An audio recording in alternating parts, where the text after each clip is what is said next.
Then you have to learn span in, span out, span om. Then you have to learn how to plow the field, basically speaking. You have to take the plow to the plow department, right? Span in means to put a horse in the cart, span to put a horse from one cart into the other, and span out, take a horse out of the cart. If you have no education. If you don't want to learn, then you're being punished. And you have to work like a poor schlep on a building site.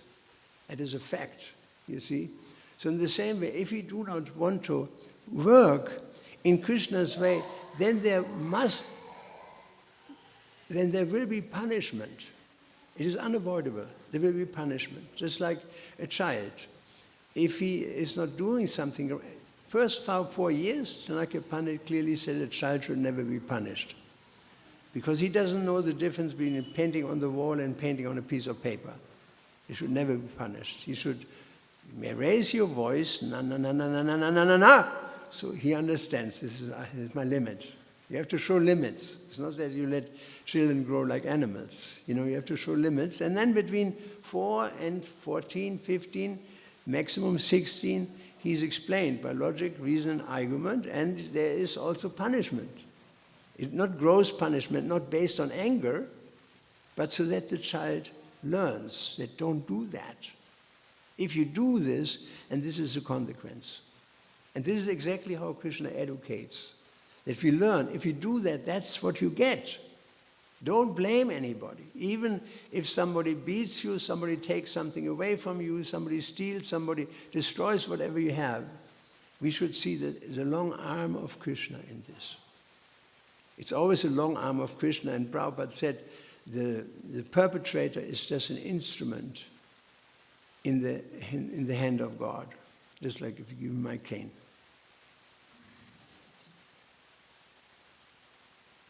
Like, for example, you could say the cane is beating me, but behind the cane, there is somebody. So the reactions we are experiencing are really just the instruments in Krishna's hands. A person who steals, who robs, who insults us, who spits into my face on Sankirtan. We had this. My wife was singing and somebody came close to her and spit her into the mouth. It's as cruel as it can be. Or what to speak of the suffering of people in a concentration camp, or what to speak of the suffering of this mega building that just collapsed in California.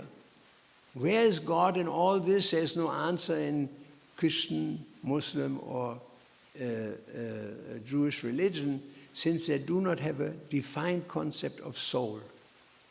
Only when you have a defined concept of soul that you understand we always have been, we are as old as Krishna, because we are parts of Krishna, that we never will cease to be. And then we can understand that therefore there's a previous life. And then everything makes sense, that I'm suffering my own deeds. Every cruel deed will follow you for years. An unremembered seed, you don't remember the seed, which grows up into suffering, into tears. People can't see that because simply they have no knowledge. That's why knowledge is so important. You have to have knowledge. You know, one time, one Christian professor, I happened to be the translator in Germany, Prabhupada asked him the standard question he would ask anybody at the beginning of the conversation. First, Prabhupada would greet somebody, make him comfortable. Mr. Such and such, Professor Porsche, in this case, I've heard you're a professor for Christian theology, Catholic theology. I'm very pleased to hear you. Now, what is your philosophy? That was always Prabhupada's approach. He would ask, otherwise you cannot talk to a person if you don't understand his philosophy. Otherwise you just preach to the wall, right? And so this professor explained, and he could see that Prabhupada, after some time, Prabhupada became tired. I mean, you can see if somebody is listening. When I look into the audience now, I can tell you exactly who is listening and who is sleeping, right? You see when people are transfixed with their eyes on what you say. With their eyes on what you say, or if they're just nodding off. So Prabhupada was kind of nodding off. And so the professor asked Srila, he says, Swamiji, what do you think of all this? And there was a long silence. I mean, long silence, a minute. Prabhupada wouldn't say anything. It was amazing. The silence was deafening. And then he said, 2,000 years have passed. And still you don't understand Jesus. The man was shocked. I mean, his whole life was theology. He's a top theologian, one of the top theologians in Germany. Prabhupada tells him, and still you don't understand Jesus. And so the man said, Swamiji, why you say that? Prabhupada said, if you understand Jesus, you can understand Krishna. If you understand Krishna, you can understand Jesus. If you love Jesus, you must also love Krishna. And if you love Krishna, you also must love Jesus. Jesus said, love your Lord, love God. And if you say to me, I want to love only Jesus but not Krishna, and Prabhupada said, that means you have no knowledge. This is the point, you have no knowledge. In one sentence, you have no knowledge. Prabhupada explained that he doesn't understand who is the Father, the origin of Jesus, and what is the connection. He doesn't understand. He has no knowledge. And so this is what we are up in the material world, that people have no knowledge. They see God in the sky, in the clouds. There is a song by one French, he was actually a priest, Dominic, Father Dominic, Père Dominique. And he sang in French, vous qui cherchez le bon Dieu dans les nuages, vous ne verrez jamais son visage. O you who look for God in the clouds, you will never be able to see his face. And that's very true. You got it. Who look for God in the clouds, that's what people do. They pray like this. They might as well pray like this. You can pray to all directions. As in the prayer of Nishingadev. Yato yato yamitato nishingo. Bahir nishingo, outside. Hridaye nishingo, in the heart. Krishna is everywhere. In one little prayer, it is expressed that God is everywhere. And therefore, people don't understand that the earth is sacred. This is sacred land. And actually nobody owns anything. There is a beautiful letter written by a Red Indian Aborigine chieftain, Seattle. That's why the city of Seattle is called Seattle, after him. He was a famous chieftain, a big man, a big leader of the Sioux community. This is a particular tribe of the Red Indians. And he wrote a letter to the American government. And he started out, he said, this earth is sacred. That was the first sentence. He spoke.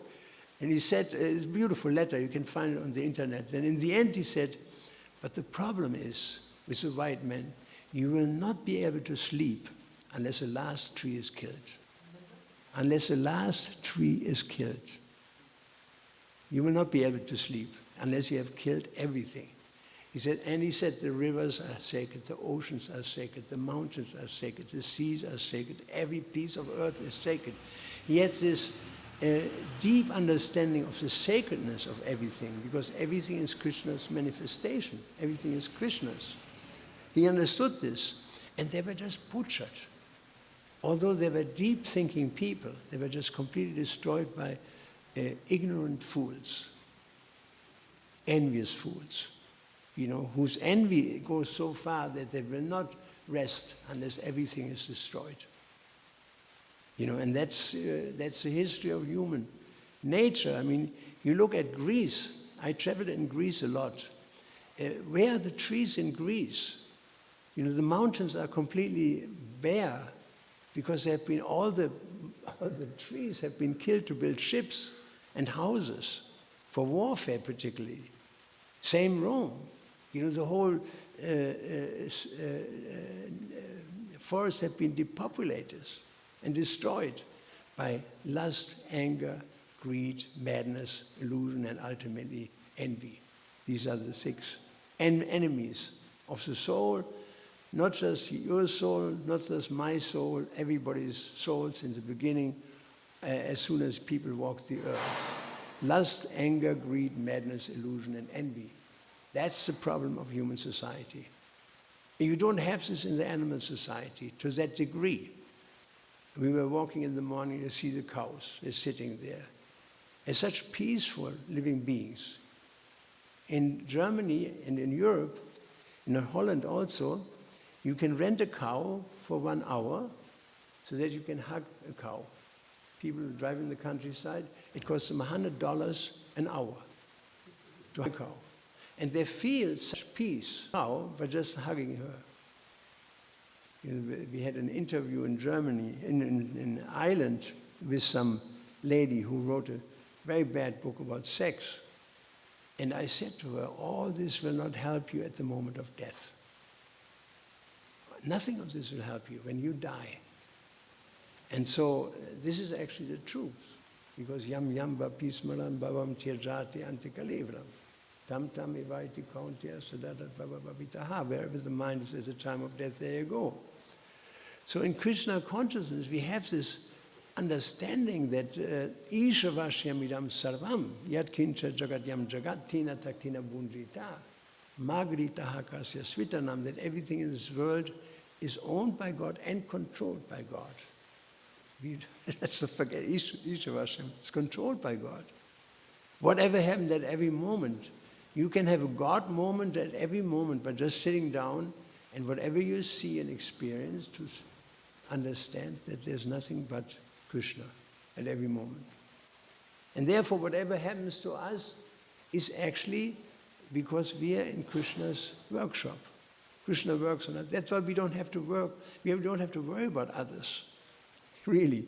There's nothing we can do about others except we can give them prasadam, you can give them the holy name, and you can give them Krishna Katha. These things make a difference, but otherwise you cannot. Say somebody is attached to drugs. What can you do? You can preach to him forever. He's attached to drugs, or somebody is attached to sex. All the arguments in the world don't help him. You can't change him. Krishna will change him. Because in this material world, if you take what is not your own, you will suffer the reactions. 100%. You know? So in the same way how you can control a human being by punishment, so in the same way Krishna does that. He punishes people. And all these different reactions, like in biblical tradition, different plagues were sent to the crooked Pharaoh, and one of them was pandemic, and then there was drought. Half of America is drowning, in drought. So much drought that there was a film on the internet where a mother, hundreds of people on a beach in Canada to escape the heat. And all of a sudden a bear comes with his 3 children, cubs. A bear, and right in the middle of the bathers, the bear went in because he had no choice. He didn't attack anybody, and everybody backed up and pulled out his little camera. Everybody was filming it. But here a cub comes out of the forest, a bear with his cubs. They're shy normally. Right in the middle of the bathers, all the bathers made space for him to take a bath, because the world has become a hellhole. Way back in 1974, I wrote this article about the environment. I said, you have turned this earth into a hellhole. The very sentence was there. Because of lust, anger, greed, madness, illusion. These are actually the causes of destruction of the environment. The whole article was about the environment. That's all it is: lust, anger, greed, madness, illusion, and envy. These are the ingredients, but people don't understand it. They go to church or the mosque or the synagogue, and they never hear that. What they learn is to point the finger to others. This person, this religion, that religion. Very judgmental. But to see that you talk about love your neighbor as yourself, look on your plate what you eat right now. Look on your plate. Where's the love of your neighbor if you look into a slaughterhouse? The cruelty of the slaughterhouse. We complain about Auschwitz, Treblinka, and all these cruelties in concentration camps. And my father was in there, so I know very well about the cruelty of the concentration camp. But I mean, what do you expect? What do you expect if we talk about Auschwitz? Every farmyard is an extermination camp, practically speaking. If you look for the destruction of living entity, every slaughterhouse is nothing but another form of Treblinka. That's what it is. And you don't see that. You turn a blind eye to that. You stick your head into the ground like an ostrich because you don't want to see. You close your eyes. And that's what it is. People have closed their eyes to the suffering of the world. And so they're doing all kinds of things that will cause them suffering again in future.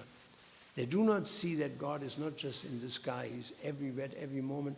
And he sees everything. He sees everything. I remember we went one time to, what was it, Egypt. And it is Arabs, only Arabs. And I learned some words, like Allah shufkul, and Allah sees everything. So when you go to the sabji wala, and he makes a bill, you know he's cheating you. 100%, right? And I looked at him and said, Allah shufkul. He said, oh, sorry. I'm sorry. I said, you're not sorry. You know exactly what you're doing. They could speak English, you know. God sees everywhere, and you're not going to escape. So you have to adjust your bill, and they would. Immediately adjust the bill, cut it in half. Because they became afraid. They had some sort of sense still there. They may be Muslims, but if you speak the right word, Allah shufkul, Allah sees everything, they get afraid, you know. So Krishna is everywhere. We don't think like that. Even when we're in Krishna consciousness, we are in a dream that you can do whatever you like and there's no reaction. You know, there is. Everything is paid for. And so in this sentence, Prabhupada says this in the most radical way I've ever read this in my life, that there is no other living beings except the Supreme Personality of Godhead at every moment. Always was, always is, always will be. And we are just his parts and parcels. There is such a universal vision we have in Krishna consciousness. Not just universal, such a all-embracing vision going from Goloka Vrindavan all the way down to the lowest planets in the universe. And everything is under Krishna's control. And not a blade of grass moves, as we all say and all know, without God's sanction. That's the point. So that's here in this verse it says Krishna appears here and then. That is true. Yadahi dharmasya galane bhavati bharata. But at the same time, Krishna is also here at every moment. He's present in form of the super soul. He's in, as Paramatma, he's in every atom. He's everywhere. Nothing happens without God's sanction at every moment. And so our vision is very different from the vision of mundane religionists, because at the bottom of their religiosity is that they have no knowledge. They have they're not even knowledge of the soul. There's no defined understanding of soul. If you read Bhagavad Gita, the second chapter, everything is explained. The soul is this, the soul is that. Even the size in Gaga Upanishad, the size of the soul is explained. Never was a time that I did not exist, nor you, as Krishna says, nor all these beings. Nor will there be a time that we will cease to be. For the soul, there's never birth nor death. And you tell this anybody in college, they may be dedicated to this religion or that religion, but for the soul there is no birth nor death. You always have been, you always will be. You cannot die because you had no beginning. You know, Krishna says all this. In this whole chapter of Bhagavad Gita, you can find so much knowledge. And then you can understand why people suffer, because They do not have knowledge. They think they can do whatever they like without reactions. But if you do have knowledge, then you just have to hear what Krishna says, that kamana deva nechina, that whatever you do under my supervision, you will encounter in future. Kamana deva nechina, under my supervision, you suffer your karma. And even if somebody beats you, in the final analysis you should understand it is not between you and him. It is only between you and Krishna. Somebody steals something, it's not between you and him. In material consciousness you point your finger, right? And Prabhupada said, but if you look, 3 fingers point towards yourself. As soon as you point your finger, right? 3 fingers point towards yourself. Prabhupada gives such a simple answer, that actually it is just between you and Krishna at every moment why you suffer or why you enjoy. There's nothing else. There's no other factor there. It's as simple as that. And people can't understand because they have no knowledge of the soul. So in that sense, one time Prabhupada was asked this question that, Swamiji, before you leave, you have to appoint a successor in Bombay. And I told some of you. And one of my godbrothers, he was there, Mahamsa Prabhu. He speaks Hindi, and he's a Farsi, Indian Farsi. And so he was there in this conversation, and Prabhupada said, I will not do that. I said, why not? He said, well, nobody is ready for that. He said, and besides that, and they interrupted him, Swamiji, you have to, every religious organization has a successor, you have to. And Prabhupada said, I won't. He said, I won't. But do not worry, he said. This is Lord Chaitanya's movement, and it cannot be defeated. Why? Because there's knowledge. And there's a will of Krishna behind this movement, as we know from Brahma-Vavata Purana, that this movement is designed 5,000 years ago, and then enacted 500 years ago by Lord Chaitanya, and then distributed all over the world by Prabhupada, who was predicted by Nityananda. By Nityananda, as we can read in the writings of Lord Chandas Thakur, it was predicted that my Sena will go all over the world and distribute this knowledge. So if there's knowledge, if there's truth, there cannot be defeat. Not only Bhagavad Gita says that wherever there's Krishna, there's Arjuna, there's victory. But even an Indian saying is, Satyam eva jayati. Right? Satyam eva jayati. Wherever, is it? Satyam eva jayati. So ultimately the truth will conquer. It may take thousands of years. It may take hundreds of years. It may take many generations, but ultimately it will conquer. And truth is very humble. It doesn't force itself on people. But it will conquer in due course of time. It's just a matter of time. If there's knowledge of the soul, you cannot hide it. There was one professor in Germany before, in the Soviet time, Humboldt University was in East Berlin. And this professor tested 10,000 people on a scale when they die. And he found that as soon as a person dies, he becomes more heavy. How is that possible? From a material point of view. How can he become more heavy? He is what he is. But there's something happening. Something is missing that upholds the weight of the body. And he couldn't explain it. We can understand that in the presence of the soul, everything is uplifted. And great souls, they can walk without touching the earth. Even Yamuna Devidasi told us she walked behind Prabhupada in Tiddenhurst estate, and it was muddy, and she couldn't see his footprints. And the others, 3-4 people have seen Prabhupada walking, and they couldn't see footprints. So it's angels, celestial beings, they're also there, they're not touching the ground, because it's, their consciousness, the brilliance of the soul is upholding the body.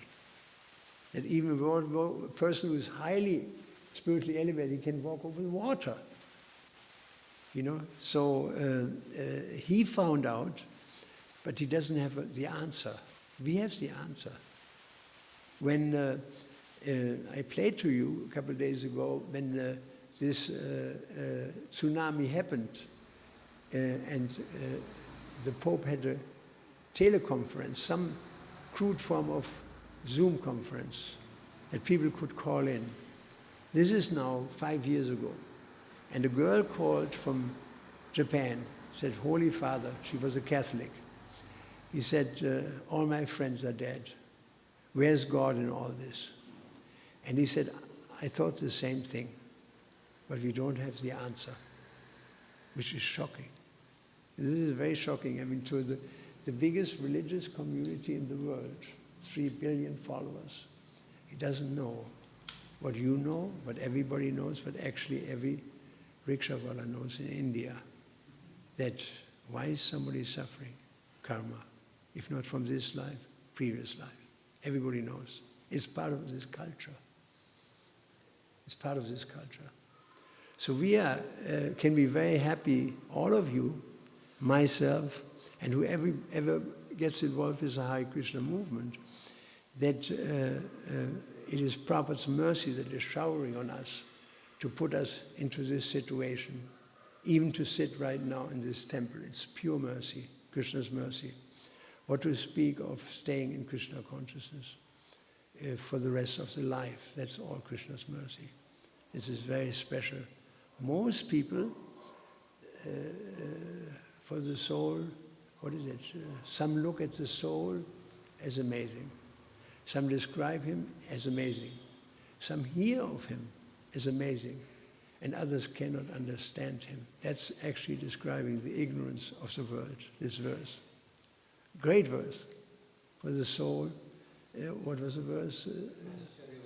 Huh? I don't understand. Some look at the soul as amazing. What is this verse in Sanskrit? Ascharyavat padati tateva chanyah. Ascharyavat shrunoti. And then Shrutvapiyanam naveda kasyad. That's it. That's why people can understand why the innocent suffer. It is a myth. The world is driven by a myth of innocence. It's mythology, it's myth. It's not real. The truth is that everyone reaps what he sows and no one is innocent, not even a child. That is a stark truth. But you can only understand this if you understand soul.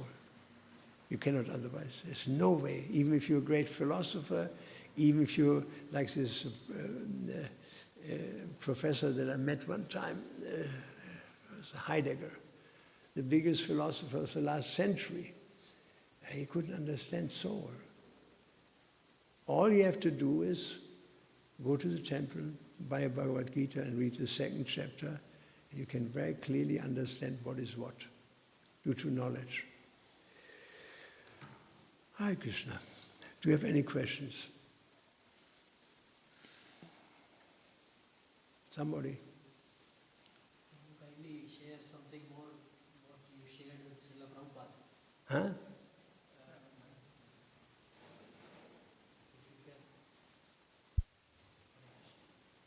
Hare Krishna. If you can kindly share some more pastime which you saw with Srila Prabhupada. Okay. So we talked about the last thing Prabhupada said. I can tell you also the second last thing he said the day before, that one of our sannyasis gave Prabhupada medicine. One sannyasi gave Prabhupada medicine. And Prabhupada asked, did you close the bottle? Because Prabhupada was a medical man. He knows that you have to close the bottle, otherwise we might knock it over. So Prabhupada would take the bottle, open it, hold the bottle here, like a glass of water, take it out, put the medicine here, and close the bottle. A simple thing like that. So he said, did you close the bottle? He said, no, Prabhupada. He said, that is your disease. He said, all of you. He said, you know how to open bottles, you don't know how to close them. You start so many new things and you don't see the consequences. We don't see the consequences. Yesterday I talked about that. We don't see the consequences. You know how to live, but you don't know how to die. And so later he called Yaduba to film his death. He said, because I have to show you. That was the last sentence in this thing. You know how to open bottles, you don't know how to close them, you know how to start so many new things. You don't see the consequences. You know how to live, you don't know how to die, and therefore I have to show you. So he called Yaduba to show the way how Prabhupada died. Last thing was Hare Krishna. So that's another thing, And then some personal thing, I remember,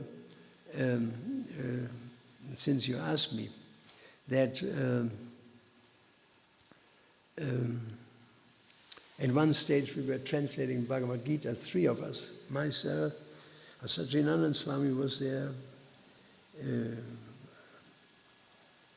Bhakti Gauravani Maharaj was there, and myself.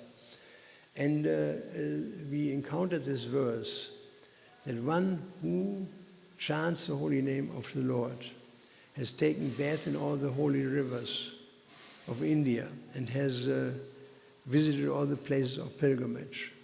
So this was puzzling to us, and of course we took it for granted that means we have been in our last life in India. That was our conviction. So when Prabhupada heard this, I asked him, is that true that in my last life I was an Indian? Prabhupada chuckled, he laughed, a little bit, He said, well, maybe, he said, but he said, most important to understand why you're here is that you understand that I've created your good fortune. I created your good fortune. So I heard this from him personally. I created him right into my face. I created your good fortune. I mean, that's a sensational thing to hear. Can't get any better than to hear it from the topmost authority on the planet that I created your good fortune. And I felt very glad. And it's not just for myself. He created good fortune for all of us. Because there's so many college boys, and they're going from nowhere to nowhere to nowhere, They may study, they may have their PhD, but they're going from nowhere to nowhere to nowhere to nowhere. By the end of it, they realize their whole house of cards will collapse. It's like a house of cards. It looks beautiful, It will collapse at the time of death. And people have not been bowing down to Krishna their whole life. Death makes them to bow down. They have to bow down in front of God, and they die.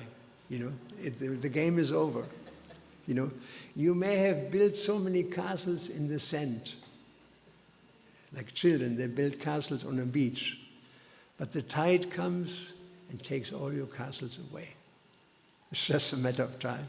So in the same way, in the material world, everybody has this God project. This God project, that project, even Mr. Ambani. Ambani? Yes, this God project. All this will fail. At the time of death, his whole kingdom will turn to dust. To dust. There's nothing not one paisa he can take with him. Not one paisa. The only thing he could take with him, if he would use his wealth to open temples, give money to, even not charitable work is nice, that gives some piety, but actually helping to spread God consciousness, that will save his neck at the time of death. That will save his neck. Nothing else. Like I told you this story, and since not everybody was there, I repeat it. There was one university boy, very puffed up, which is not unusual, in Moscow, Lomonosov University. It's a top university. And he saw the Hare Krishnas dancing on the street and went like this and laughed about them with his friends. He said, there they are, the penguins, because devotees, brahmacharis, like penguins, There they are, the penguins. And the devotees saw them laughing, and so the devotees waved them. And he waved back. Okay, he waved. This happened for years. Whenever he saw the devotees, he would ridicule them, because he was a materialist. What are they doing? Dancing. They should study, they should get a job. Like many times in Germany, I walk over the street and somebody yells, opens the window of the car and says, get a job, you bum. Not in India. It's respectable when you wear dhoti and kurta and chili. They say, get a job, you bum.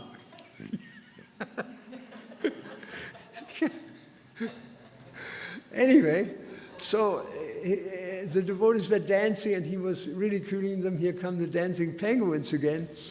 And then one day on a ring road, Moscow has 7 ring roads. It's such a huge city. Not 1 ring road, 7 ring roads. And he drove on the ring road, and all of a sudden, in the snow was drifting into his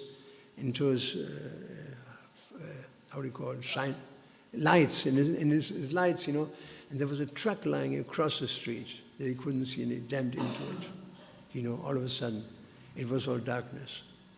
The next moment, great light, and he saw 3 guys standing in front of him like this, with horns, torn faces, and claws on their hands, He was frightened like anything. And they said, there he is. They said, there he is, Nikolai Notovich. We have been waiting for you. They took a lasso, threw it around his neck, and pulled the soul out. And within seconds, he appeared in a court of a brilliant building. There was a man in the courtroom sitting on a throne. He said, Nikolai Ivanovich, that was his name, Nikolai Ivanovich, I've been waiting for you. What did he do? And then some secretary, Chitragupta, stood up. And he said, he was not a good story, my lord. He was hunting women, he was taking drugs, he was drinking vodka, he's stealing, robbing, etc. But one thing, the Yamaraj asked, anything good in his life? He said, yes, one thing I have to say. Whenever he saw the devotees of Lord Krishna, and everybody in the court, 500,000 people sitting there listening to every court case that happens during the day, they all went like this, and he went like this for a long time. As soon as I heard the word Krishna, He said, so what happened? He would wave the devotees. Yamaraj said, wave? How many times did he do that? 29 times. 29 times. Yamaraj said, excellent, excellent. What would you do if I give you another chance? The boy, I become Hare Krishna. So as soon as he said that, the person on the throne then, Haribol. He said, you go right back. And he was thrown into the body, and he opened his eyes, and he saw 2 doctors pressing his breast and saying, he's coming, we're getting him. So they pushed him back to life. And he went straight to the temple, Moscow temple. And he told them the story. And they said, that person you saw, you see only one time in your life, when it's too late. Yamaraj. He said, you saw him and you're back. Now you should take it up. You should actually follow what you said. He became a devotee, and he's a book distributor in Moscow. Srila Prabhupada ki jai, Srila Prabhupada ki jai, Srila Prabhupada ki jai. Nehavikramanashasti pratyanavo navidyate svapamapyasya dharmasya. In this endeavor there's no loss and no diminution, and even little progress on this path, just like waving the devotees, will free you from all types of fear. That's what Krishna says in Bhagavad Gita. What to speak of getting up early in the morning, what to speak of chanting Hare Krishna, what to speak of dancing, eating prasadam, distributing prasadam, preaching Krishna consciousness. We cannot even imagine. Prabhupada said, even if you would count your blessings day and night, you will not come back, you will not come to the end of the blessings you achieved in life in Krishna consciousness. Hare Krishna. Srila Prabhupada ki jai, Srila Prabhupada ki jai, Go Premananda Hari Bo.